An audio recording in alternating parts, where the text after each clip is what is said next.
Welcome to Michigan in Focus. I'm Bruce Walker, Great Lakes Regional Editor for the Center Square. And joining me today is the Center Square's Michigan reporter, Scott McClellan. Well, listen, we just got the national assessment scores for third graders and it's a middle school. Is it eighth graders for reading and mathematics? And they're pretty abysmal. They're not rebounding at all. And a lot of that is being blamed on shutting down schools for the pandemic and everything. Can you give me a little bit of background information on that? And we're going to use that as a segue into talking about recent House bills that really don't deal with learning loss as much as most people think that they should. Yeah, Bruce, the assessment showed that 13-year-olds in the 2022-2023 school year saw dramatic declines in math and reading scores compared to previous years. The assessment found that the average reading score declined by 4 points, while the average math score declined by 9 points. Peggy G. Carr, the commissioner of the National Center for Education Statistics, said that math scores for the lowest performing students have returned to the levels last seen in the 1970s. So, it's a pretty dramatic drop. This is a good way to transition to talking about recent bills. We all know that there's a trifecta in Lansing now. Since last November, we have Democrats who are in the governor's mansion, who have the majority in the Senate and in the House of Representatives. Here we are looking at the legislation that they're perpetrating that is, or propagating, or whatever the correct word is, that is education related, but in that it deals with schools and teachers and what have you, but not so much when it comes to actually educating kids, but dealing with unions.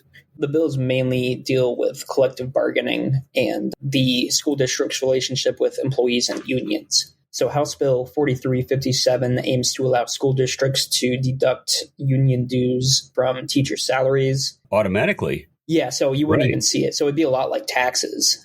It'd be taken out of your check before you even see it. So it's interesting.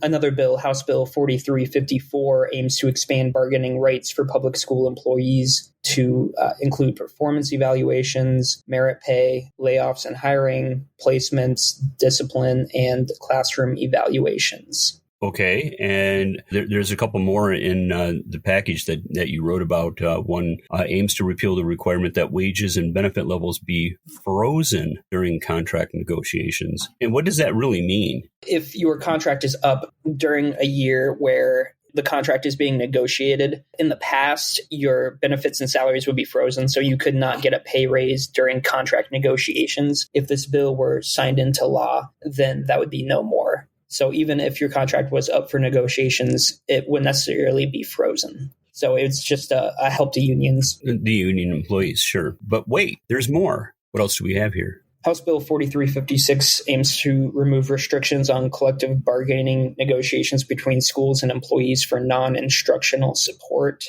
Think like contracts, hiring non-instructional contracts. And the last major bill of the package, Senate Bill 359, aims to delete compensation factors for teachers and administrators hired after September 1st, 2019. Under that bill, the district would not be able to use the length of service or advanced degrees as factors for compensation. And I think we're going to have a deeper story on that, hopefully tomorrow, from Tom's team. By Tom's team, you're referring, of course, to Tom Gantert, who leads our investigative reporting team here at the Center Square. We'll be looking forward to that. Elaborate a little bit more on, is this something that is being embraced with both hands by everyone? Because I'm sure that there's people who might take umbrage to this package of bills, because there certainly were when they kicked right to work to the curb.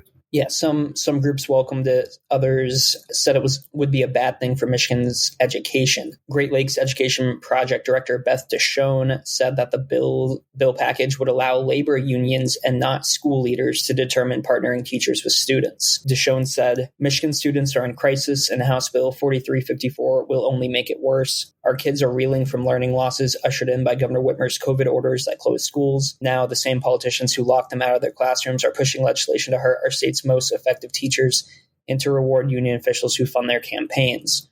But on the other hand, Michigan Education Association President Paula Herbert said the bills would restore respect for our profession. People don't respect the profession of teaching.